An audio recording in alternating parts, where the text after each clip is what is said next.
Hello there.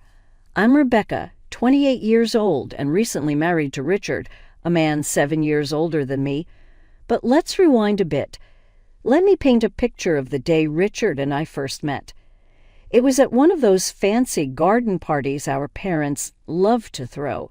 I was 18, fresh out of high school, and Richard was 25, the new hotshot in his father's company. I remember him walking up to me, a glass of champagne in one hand. "Rebecca, right?"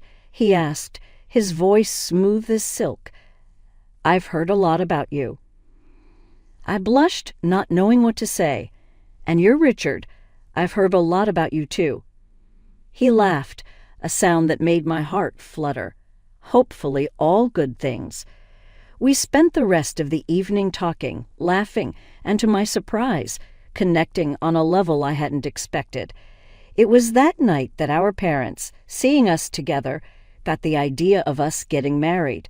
It took a few more years, but eventually their plan came to fruition. Before we got married, we signed a prenup. It was a simple deal. If one of us cheated, the other got to call it quits and walk away with $3 million. I had no plans of straying, so I signed without hesitation. I remember the day we signed that agreement. My dad, a man of few words, but with a heart as big as an ocean, looked at me with concern in his eyes.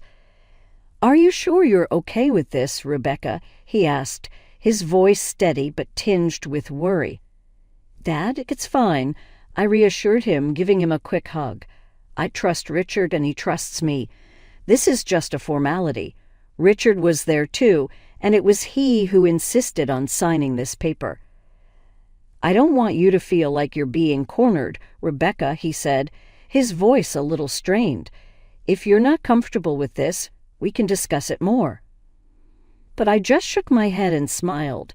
"Richard, I'm fine with it. I trust you." He seemed relieved and gave me a warm smile. "And I trust you, Rebecca." That was the start of our journey. We got married in a grand ceremony that was the talk of the town. I was excited about this new chapter in my life, blissfully unaware of the storm brewing on the horizon. After the wedding, we moved into a beautiful house on the outskirts of the city. It was a dream come true, living with Richard and waking up next to him every morning. He was sweet, caring, and for a while, everything seemed perfect. Our honeymoon was like something out of a fairy tale. We spent 2 weeks at a beautiful beach resort, soaking up the sun and enjoying each other's company. But when we came back home, things started to change. Richard became a different person. He was distant, always lost in his thoughts. He would come home late from work and go straight to bed without even saying goodnight. We started sleeping in separate rooms, eating at different times, and barely spoke to each other.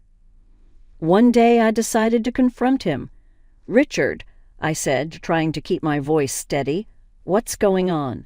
You've been acting strange ever since we got back from our honeymoon." He looked at me, his eyes devoid of the warmth they once had. "I've just been busy with work, Rebecca," he replied, not meeting my gaze. "But we barely talk anymore," I pressed on. "We're living like strangers in our own home." He sighed, running his fingers through his hair. "I know, Rebecca. I'm sorry. I'll try to make more time for us." But things didn't change. If anything, they got worse. Richard started coming home even later, sometimes not until the early hours of the morning. He stopped eating with me, and we barely saw each other. I started having suspicions. Was he seeing someone else? The thought made my stomach churn, but I couldn't ignore the signs. I decided to confront him again. "Richard," I said one night when he came home late, "are you seeing someone else?" He looked shocked. "What? No, Rebecca. I would never do that to you." "But you're always out. You never spend time with me," I said, tears welling up in my eyes. "I told you, it's just work," he said firmly. "I'm not cheating on you, Rebecca." But I couldn't shake off the feeling that something was wrong. Richard was not the man I had married. He was distant, cold, and seemed to be hiding something. I didn't know what to do. I loved Richard, but I couldn't live like this. I decided to do some digging. If Richard wasn't going to tell me what was going on, I would find out for myself. I started by checking his phone when he was in the shower. I felt guilty about invading his privacy, but I was desperate for answers. I didn't find any suspicious messages or calls, but I did find something that made my heart drop. Richard had been searching for apartments. Was he planning on leaving me? I confronted him about it. "Richard, why are you looking for apartments? Are you planning on leaving me?" He looked taken aback. "No, Rebecca. I was just looking. I wasn't planning on leaving you." "But why were you looking?" I asked, my voice trembling. "I don't know, Rebecca," he said, his voice barely a whisper. I need some space." One day I decided to talk to my mom about it. She's always been my rock, my go-to person when things get tough. "Mom," I said, "I don't know what to do. Richard's changed. He's not the same person anymore." My mom listened, her face full of concern. "Rebecca," she said, "you're both still adjusting. You're newlyweds. It takes time to build a life together." I wanted to believe her, wanted to believe that this was just a phase and things would get better. But deep down, I knew there was more to it. Richard was hiding something. I could feel it. I tried to shake off the feeling, tried to convince myself that Mom was right, but the feeling wouldn't go away. It was like a nagging voice in the back of my mind, constantly reminding me that something was off. A few weeks later, I gathered my courage and approached Richard. "I need a job," I said, looking him in the eye. He looked surprised. "You want to work?" he asked, raising an eyebrow. I nodded. "Yes, I need to do something, Richard. I can't just sit at home all day." He thought for a moment, then said, "I can offer you a job at my foundation. We help kids in tough situations. Would you be interested?" I was taken aback. Richard's foundation was well known for its work with children. I had always admired the work they did. "Yes," I said without a moment's hesitation. "I'd love to." Working at the foundation was a breath of fresh air. I was busy, doing something meaningful. I met kids who were strong and resilient, kids who had seen more hardships than any child should. It was heartbreaking, but also inspiring. The job kept me busy and kept my mind off the problems at home. Richard and I had our issues, but at least during the day I had something else to focus on. The work was tough, emotionally draining, but it was worth it. I felt like I was making a difference, doing something important. For the first time in a long time, I felt happy. But even then, I couldn't shake off the feeling that something was off. Richard was acting strange and distant. I couldn't put my finger on it, but I knew something was wrong. I was determined to find out what it was. Left with a whirlwind of questions and a heart heavy with betrayal, I decided to hire a private detective. I needed to know if Richard was cheating on me. It wasn't just about my pride, it was about my peace of mind. I couldn't live in the shadow of doubt, constantly wondering what went wrong. And then there was the prenup we signed before we got married. If Richard was cheating on me, it wasn't just a betrayal. It was a costly mistake. I found a detective agency in the city run by a man named Joe. He was an ex-cop, a grizzled veteran with a keen eye and a no-nonsense attitude. I told him my story, my suspicions, and he listened, his face impassive. "I'll do my best, Rebecca," he said when I finished, "but I can't promise anything. If your husband is cheating, he's doing a good job of hiding it." I nodded, understanding. "I just need to know, Joe. One way or another, I need to know." I remember the day he came to give me his report.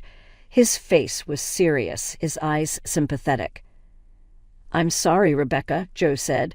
"I couldn't find any evidence that your husband is cheating on you." I felt a strange mix of relief and disappointment. Part of me was glad that Richard wasn't cheating, but another part of me was frustrated. If he wasn't cheating, then why did he leave? What was he hiding? "Are you sure, Joe?" I asked, my voice barely a whisper. "There's nothing at all." Joe shook his head. "I'm sorry, Rebecca. I know this isn't what you wanted to hear. I thanked Joe and paid him for his services.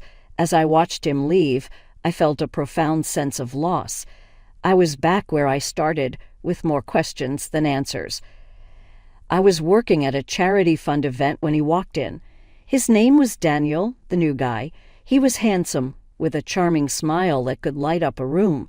He was smart, with a quick wit and a sharp mind. He was funny, with a sense of humor that could make anyone laugh. In short, he was my ideal man. But as much as I was drawn to Daniel, I couldn't shake off a feeling of unease. His arrival seemed too perfect, too convenient. I couldn't help but think about Richard and the prenup. If I was caught cheating, I would have to pay a hefty sum of $3 million. Could Daniel be a trap set by Richard to catch me in the act? I decided to hire Joe again, the private detective I had used to investigate Richard. I asked him to look into Daniel to see if he had any connections to Richard. Joe agreed to take the case. He started investigating Daniel, digging into his past and his connections. He followed him, watched his movements, and monitored his interactions. He was as thorough as ever, leaving no stone unturned. In the meantime, I tried to keep my distance from Daniel. It was difficult, especially since he was so charming and attractive. But I had to be careful. I couldn't afford to fall into a trap, not when so much was at stake. One day, Daniel asked me out for coffee. I was torn. Part of me wanted to say yes and get to know him better, but another part of me was scared, worried about what Joe might find. "I'd love to, Daniel," I said, trying to keep my voice steady, "but I'm really busy right now. Maybe some other time." Daniel seemed disappointed but didn't push. "Sure, Rebecca," he said, his smile dimming slightly, "some other time." I felt a pang of guilt. What if I was wrong? What if Daniel was just a nice guy and I was letting my suspicions ruin a potentially good thing? But I couldn't take the risk, not until I knew for sure. A few days later, Joe came to give me his report. His face was serious, his eyes hard. "I'm sorry, Rebecca," he said, "but your suspicions were right. Daniel is working for your husband." I felt a rush of emotions: anger at Richard for trying to trap me, relief that I hadn't fallen for it, and sadness that Daniel wasn't who I thought he was. But above all, I felt a sense of vindication. I wasn't crazy, my suspicions were valid.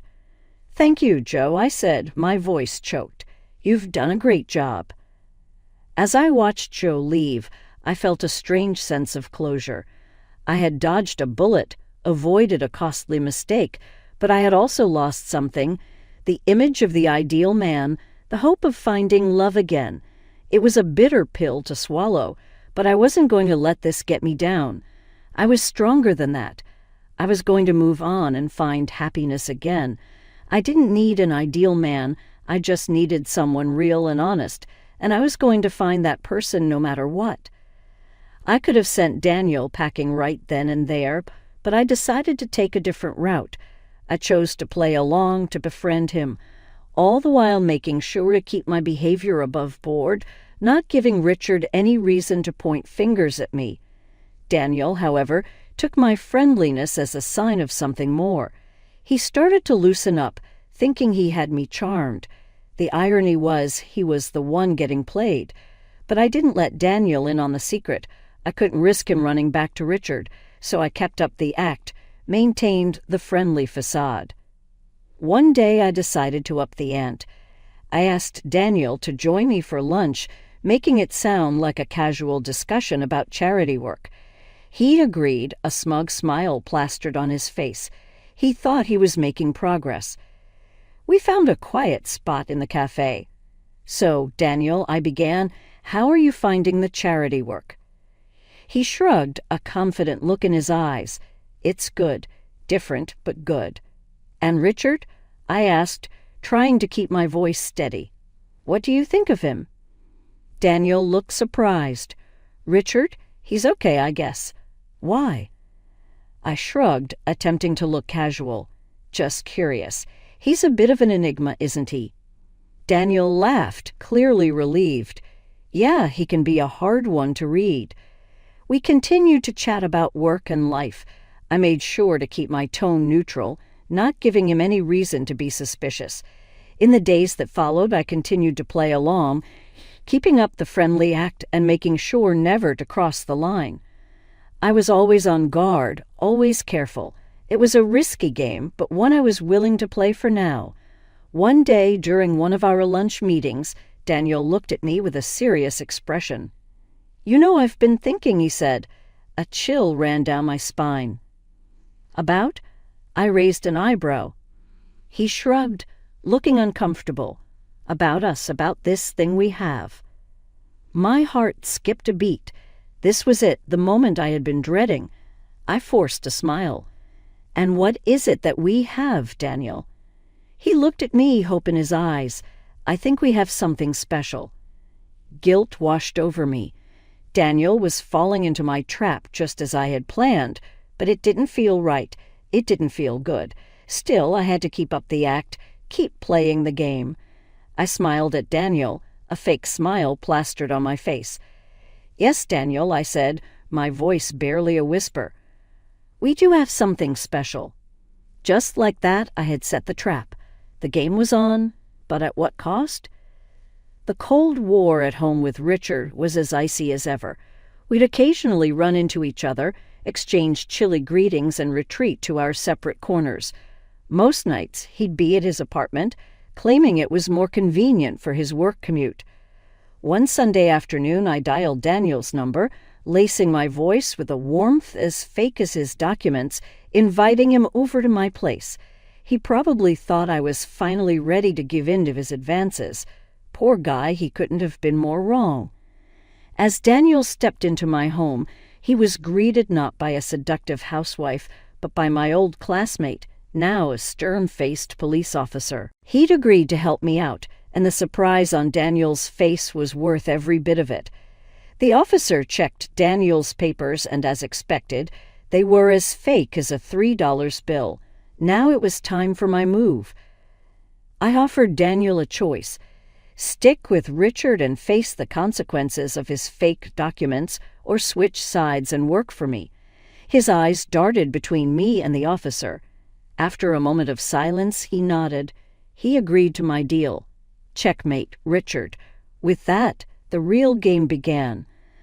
I had Richard's pawn now playing for my side, but I knew this was just the beginning. Richard was a crafty man. He wouldn't go down without a fight. In the days that followed, I kept a close watch on Daniel. Despite his agreement, I knew I couldn't fully trust him. He was a wild card, a potential threat, but for the time being, he was useful. One day, I summoned Daniel to my office. "We need to talk," I said, my tone serious. He looked at me, a hint of unease in his eyes. "About what?" "About Richard," I replied. "I need to know everything, his plans, his strategies, everything." Daniel hesitated, then nodded. "Okay, I'll tell you everything I know." Just like that, I had my insider. My counterattack was ready. But this was just the beginning. The real battle was still ahead. Richard wouldn't go down without a fight, and I had to be prepared. This wasn't just a game anymore. It was war. And in war, there are no rules, only survival. Days turned into weeks, and I was getting antsy. I wanted to confront Richard, to show him I wasn't the pushover he thought I was. Joe, whom I turned to once again, had given me some advice. "Push Richard," he suggested. "Make him think you've fallen into his trap." It was a gamble, but I was ready to play the game. So Daniel and I staged a photo shoot. We posed in ways that could be seen as compromising, as proof of an affair. But we were careful. We kept the originals, where everything was as innocent as a Sunday school picnic. Once the photos were ready, I gave them to Daniel. "Give these to Richard," I said, handing over the envelope. "Let him draw his own conclusions." Daniel looked at me, concern etched on his face. "You sure about this?" he asked again. "Once you start this, there's no going back." "I know," I replied, a steely resolve in my voice. "And I'm ready." The very next day, Richard was all smiles at dinner. He thought he'd caught me, that he'd gotten one over on me. But he didn't say a word about it. I wasn't worried. I knew it was coming. I was ready. Meanwhile, Joe was on the case. He was digging up dirt on Richard, finding all the evidence we needed. He was good at his job, and I trusted him. Finally, Joe called. Richard had relaxed and let his guard down. "I've got him," Joe said, his voice rough with satisfaction. "I've got all the proof of Richard's cheating, photos, videos, the whole shebang." I felt a rush of excitement. "Good," I said, a smile spreading across my face. "Let's bring him down." But I didn't confront Richard, not yet. I wanted him to think he was winning. I wanted to see the look on his face when he realized he'd been played. So I waited. I played the part of the dutiful wife, waiting for Richard to make his move. I knew what was coming and I was ready. The clock was ticking toward the family dinner. I knew this was it, the showdown. I felt a strange calmness. I was ready. The dinner was at Richard's parents' mansion, a sprawling estate that reeked of old money. Richard was there, of course, playing the doting son and husband, but I knew the truth, and soon everyone else would too. We were halfway through the main course when Richard cleared his throat. He stood up, a smug smile playing on his lips. "I have something to say," he announced, his eyes on me. He pulled out a set of photos of me with Daniel. He tossed them on the table like he was playing a winning hand. "Proof," he said, his voice filled with triumph, "of my wife's infidelity." The room went quiet. I could feel everyone's eyes on me, but I didn't flinch. I was ready for this. I calmly stood up, meeting Richard's gaze. "Yes," I said, my voice steady. "I know this man, but he's not my lover. He's an actor hired by you, Richard, to frame me." I pulled out my phone and hit play. The room filled with Daniel's voice, confessing everything. Richard's smile faltered, his eyes widened in shock. But I wasn't done. I pulled out my own set of photos and videos, evidence of Richard's own affairs.